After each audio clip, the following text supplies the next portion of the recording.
ఇక నువ్వు అట్లా చేసిందని నేనేం చెప్తా గాని ఆకలి అవుతుంది ఏమన్నా కూర అండినా వానే మా అండుతాన్ని పొయ్యి మీద వేసిన ఉడుకుతాంది. ఏం కూర చిక్కుడుకాయ. ఆ అన్నట్టు మర్చిపోయిందే, ఇవాళ మా చెల్లెత్తన్నది, రేపు ఉగాది పండుగ కదా. ఆగో మీ చెల్లి వస్తుందని నీకు తెలుసు కదా, మరి కూర అందరికి ఎందుకు వంచినవే?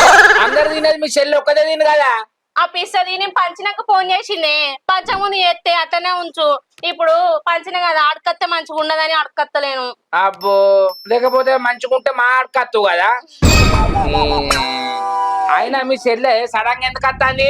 సడన్ గా ఏం అత్తలేదు, రేపు ఉగాది కదా, అందరం కలిసి పండుగ చేసుకుందామని అత్తాంది. అయ్యో పిల్ల జర ముందు ఫోన్ చేసిన అయిపోవచ్చు, కూర ఎవ్వరకు వంచపోదు ఆవ్. కదా. ఉమ్. అయినా మీ చెల్లకు బాగి లేనట్టున్నది.